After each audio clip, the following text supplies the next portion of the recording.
پر ما د زر شندلې نه دي پر ما د زر شندلې نه دي چې د لاټین په رڼا غواړي دیدنونه درابه. السلام علیکم. This is باز مسخیل and you are watching once again.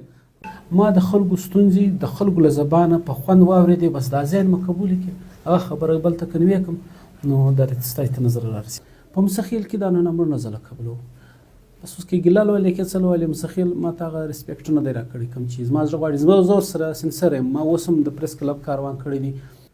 پر ما د زر شندلې نه دي پر ما د زر شندلې نه دي چې د لاټین په رڼا غواړي دیدنونه درابه. السلام علیکم. This is باز مسخیل and you are watching once again وغیره وغیره شو. سړی خو تاسو وپېژانده چې باز مسخیل ده. باز مسخیل نه به د یو وتلې څېره ده په ټولنیزو رسنیو. نن به له ده نه د ده کیسه د ده په خوله اورو. باز څوک ده؟ باز محترم باز یو سمپل سړی دی. د علاقې د خوږو چې زموږ د کومه سیمه ده یا د پښتنو چې کوم ځپلی حالت دی پر دغه باندې ستاسو د بل له خولې چې ما کومې خبرې واورېدې هغه یوه ځای ته راوړلو والا د خلکو بیان انداز هغه او د خلکو پریشانۍ یوه ځای ته راوړنه بیا بیرته خلکو ته کنوې کون پیغام هغه سمپل انسان ته په یوه معنا باز ویل کېږي. باز دا راته ووایه چې د سیمې ستونزې راټولول ستونزې خو ستونزې وي نه مشکلات وي ډېر خلک له هغه سره مخ بیا راټولول او بیا یو داسې ښایسته انداز خلکو ته وړاندې کول چې هغه خلک خندان وي پکې هغه ته یو پیغام وبکي. دې فکر دې څنګه وکړي چې دا انداز خپل کړم زه؟ بلې محترم داسې کیسه وه چې یو ګاډ ګفټډ هم وي چاته خدای صلاحیت ورکړی. زه داسې تعلیم یافته یا دونه قابل انسان یم.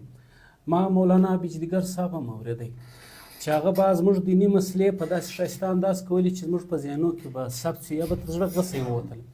نو دغسې مې اورېدل عطاالله قاسمي زموږ د پښتو سیمې یو غټ دانشور سعدالله جان برق صاحب چې بیا کله موږ خو له ستونزو سره مخامخ یو چې پښه لګی هلته 15 ستونزې پرتې وي نو درخته وښوروه درس ستونزې رالوږي دغه مسلې وې. بیا اوس ما چې ته په داسې خوشک انداز کې ورته وکړې یو وار د سړي ذهن مې ما هغه سړي ذهن پریشانه وي ته دغه پریشاني بیا ور ډبله کې ورته وایې نو سړی دغسې پاتې سي هغه نو نایرلاک نو ما سړی د دوی ستونزې د دا خلکو پریشانۍ په داسې انداز ورته کوم د هغو خلکو یو قسم کاپي ته ما ویلی شي چې ورته وایي که بیا زموږ په سیمه کې داسې ټوکې سوي دي زموږ ملایانو کړي زموږ مشرانو زموږ دغسې دا نور ځوانانو چې یو پریشاني به ډېره په خوند بیان کړله نو هغه خلکو به پریشاني نوټ کړله او د هغې حل بیا هم زده کوي په داسې انداز چې د سړي به زړه په پریشان هم نه سوی.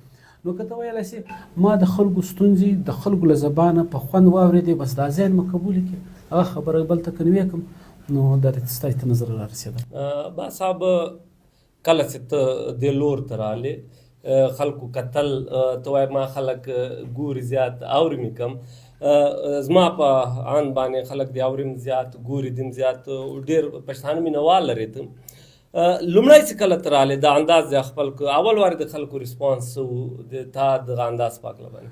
بلې محترم زه داسې قبایلي سړی تر څه وایم د قبایلو چې کوم ثقافت وي هغه ما سره و زموږ د سیمې بیا کومې پریشانۍ یا مرکې داسې د جګړو د خواشینۍ په حساب چې کوم ایسې وي هغه د هغو زه هم یو حصه تر څه وي ما ته هم پریشانۍ هم وي نورې مسلې هم وي نو ما چا کوم قبایلیت وی هغه له ما سره پوره موجوده وي چې اچانک دې خواته راله ما پر چا ظاهره کړې هم نه ده چې ما دوه تورې ویلي دي چې نو اچانک راغلم کله کله به مې لږ څه غوندې د انګلیش ملاوټ هم پکې واچي امتزاج به نو خلکو ته لږ ناشود معلومېده یا زما لږ زه دا یم چې لږ ځانګړی سټایل مه وي نو د دغې سببه تقریبا 3 کاله کې ما ته الله دون عزت راکړي یا د خلکو داسې خبره ما کړې نه ده چې هغه به د چا له مطلب له مزاجه بده لګېدلي خو خدا نخواسته یو شاذ و نادر به داسې کیسه سوي خلکو ډېر ښه ریسپانس راکوي او په ډېر لږ وخت کې د ستاسې رنګه درنو نظرو ته راورسولم پر خلک یې داسې بد اثر نه ده کړی ښه اثر یې پر کړی له ما سره د خلکو مینه زیاته سوې ده چې پر کوم روډ ځم له ما سره مینه وال وي او د ادب په نظر راته ګوري ما هم لیمیټ نه دي کراس کړي په دا په شان کې داسې مطلب خالي کامیډي نه یم پاتې سوی یو مزانیګاره ما ته د 2-3 کسان لکه عطاالله قاسمي مشتاق احمد یوسفي دغه خلکو ته سعدالله جان برق صاحب دا مې کتل نو هغه د چې کوم زموږ د دې سیمې د ټولنې یو داسې حساب وي چې هغه څه اخلاقي حدود یې ایښي وي حدود کوي هغه ما نه دي کراس کړي نو له دې وجې زه داسې یم چې خلکو له ما سره مینه ښکاره کړې ده مینه یې څرګنده کړې خلکو خاص کر ځانګړې توګه کوم خبرې وکړو مسخلو ته څومره قبول کړي په دغه حیث باندې؟ داسې خو وي زموږ په پښتنه سیمه کې تربورګلوي ډېره وي. زه مسخیل ما ته هغه څنید راکړي چې کوم ما ته له مسخیله بهر خلکو مینه راکړې ده. مسخیل کې دا چې زه به اکسپټولم چې دا اکسپټ کړه دا زموږ د خپلې سیمې سړی دی چې بل څوک یې عزت کوي نه موږ وکړو. کېدای شي ما به هم داسې څه کړي وي چې مسخیل خلکو ته به م هغه د نښت نه ورکړی، هغه ارزښت به چې دوی به کم حق درلودی. د مسخیل به نسبت لورلایي کوټه دلته بله ورځ ولاړو د نوشکي والا هم ما سره مینه ښکاره کړه. بیا زموږ مظاهره والا ته راغلی چې کوم دلته قدر وي. زه داسې هم درته ویلی سم دروغجن څخه الله ناراضه دی چې د دې سیمې نږدې سرداران هم چې کله زه ورسم د مخ سیټ رایله کې شاته دوی لاړ شي. ادب لیول ته دا ازادي په مسخیل کې دا نن امر نه زله قبلو. بس اوس کې ګیله لولې کې څه لولې مسخیل ما ته هغه رسپیکټ نه دی راکړی کوم چیز ما زړه غواړي. زه ورسره سنسر یم. ما اوس هم د پریس کلب کاروان کړی دي. کله سکولان هلته باندې وي یا داسې نورې مسلې وي د بېنظیر کوم سپورټ پروګرام دا زموږ د خلکو دپاره که لږ څه دی هم د زموږ غریبه خلکو دا یو ډېر غټ ایر دی زموږ. الله زر هم موږ ته لوی شی معلومېږي. په دا حواله ما خپل هلې ځلې کړي دي. تاسې به هم لیدلي وي په غرو اورو نه لګېږي. د مسخیل چې کومې ستونزې دي ما برسېره کړي دي. خو کوم چې ما ته زه څه سوچ لرم مسخیل تر غزا نه. مسخیل زه داسې یم چې زما کام خپل دښمن دوست نه پازي. تر یو ځای پورې به څوک به وي ډېر خلاص نه. د تربګنت علاوه چې کله مو خبره وکړو ولې قبولیت ډېر کم خاص کر پښتنو کې دا یوازې د مسخیلو ستونزه نه ده ولې کم دي خپلو خلکو او د هغه خلکو چې نامتو خلک وي قدردان خلک وي او یوه ځانګړې څېره وي ولې قدرونه یې کم وي؟ یا خدا سوی چې ته یم خیر قدر کو دیتا هر روز که آنا جان یا چې تا ته یو شی ډېر اویلیبل وي ډېر دستیاب وي هغه ویسې هم قدر کموي. یو سړی د یو بازار حصه دی حالت وي نو د یو علاقې حصه د هغه سهار ماښام وي قدر نه وي. د یو ښه سړي په کور کې هم قدر نه وي ولې هغو ته هم هغه دستیاب وي. یو بیا دا د بدنیتي هم ده زموږ نیت یا ذهن هم کمزوری وي. نو زه په دا وجه یم چې زه مسخیل دپاره بالکل نه ویم. ما ځان خاموش ساتلی. ما دوی ته دا څه نه ښکاره کړي چې زه الله ما ته دا صلاحیت راکړی دی. ما ځان خاموشه پرېښی نو چې اچانک راووتم هلته تربورګلوي دا زموږ اوټ هم داسې استعمالیږي. دا اوټ څه دی له توره غره سره یو وي له سپینه غره سره بل وي یا قبایل مطلب داسې فرقه روان وي فریقت چې د دغه ګټه وي. نو اګنورنس وي لا علمي وي یو بل دا زموږ خپل ذهني کمزوري ده چې موږ داسې سړی نه قبلوو. زه زما مثال څه کوي زموږ ډېر داسې خلک ول چې هغو د مسخیل دپاره ډېر هلې ځلې وکړي. بیا مسخیل په ډېر کم خلکو باندې په ډېر که فهمه خلکو باندې ریپلیس کړل. دغو پر ځای هغه خلک راپورته کړل چې هغه له علاقې سره مخلص هم نه وي. ما ډېر خلک لیدلي دي په ډېر سیمه کې زموږ د پښتنو بس په کار چې یو بل ته پراخه سینه ساتلی خو له بدمرغه دا شی په موږ کې نشته. بعض تا ډېرې ستونزې رامخته کړې هغه مهمې کومې ستونزې وې چې تا رامخته کړلې هغو باندې کار شروع سو او د مسخیل اوسېدونکو هغه نه ګټه واخیستې چې دغو ستونزې حل شو؟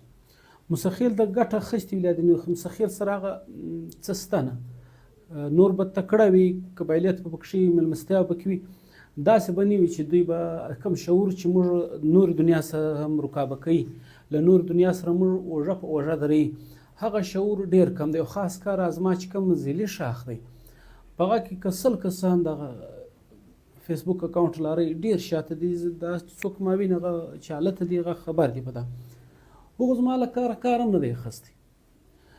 ما زوره د یو سکول ویډیو چې ما دلته دا انډر کنسټرکشن وایي خو بیا داسې د سوستروي یا د تعطل ښکار وي چې کله ما ویډیو ورکړله که ما ایجوکیشن پر هغه باندې اکشن ښکاره کړي نو کار بیرته له سره شروع سو. نږدې خلک به دا نه دي خبر چې دلته څوک راغلی دغه دا ویډیو وکړه نن دا کار له 3 کلو بعد روان دغه نو هسپتالونه وي چې زه کله کله هایلایټ کوم په غرو اورونه لګون دی شپانۍ له دې وجې په ولګي چرن پرن یا زبني جان پکې وسوځي چې هغه دای چې له سره بیرته غوز راوي کې ترک وکړي دا وطن شین سي د ځنګلاتو تاوان ته نه ګوري.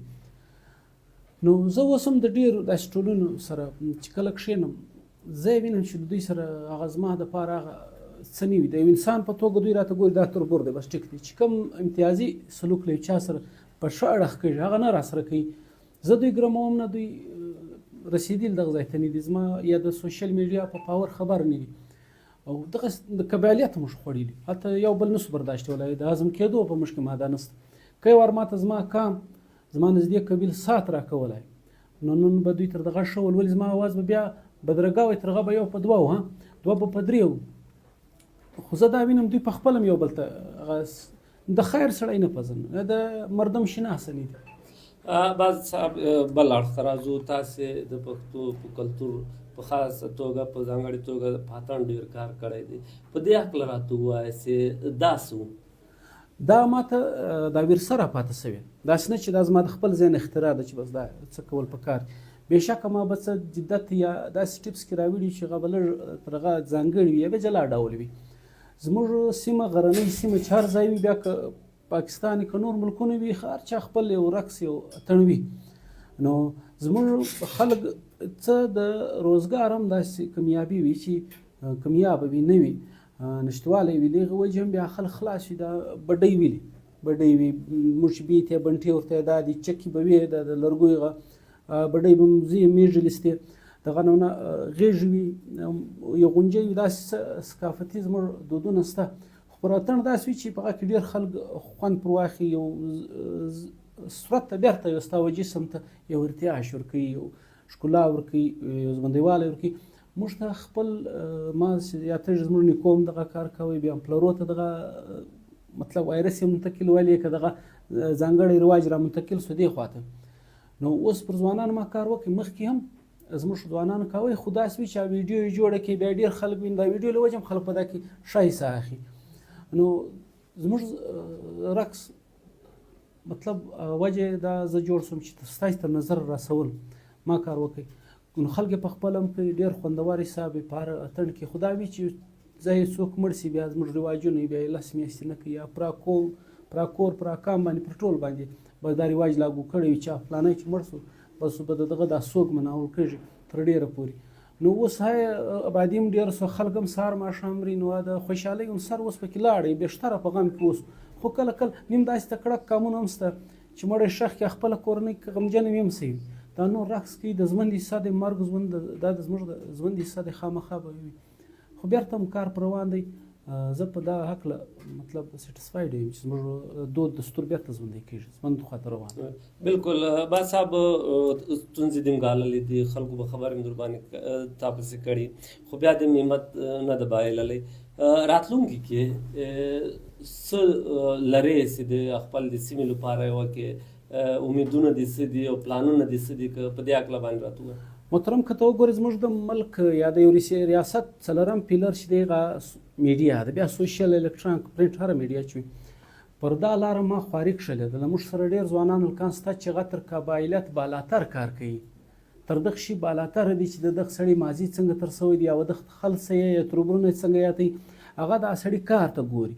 زه د هغو خلکو چې دا کوم زموږ ځوانان دي، زیاتره پنجاب سیند یا دالته تعلیم یافته ځوانان دي، لو خلکو پر امید یم چې کله کله زه وینم د دوی له ما سره مینه وي، محبت وي. دا اوس ټیم کې چې دا په امتحان کې چې کله سختي شروع سو، نو دوی ډي سي صاحب ای سي صاحب ماته یو ورځ راښکاره کوي، پرچه یې دا رنګ لیکلي او درب السلام علیکم دیس از باز مستخیل، نو جواب نه ورتلی.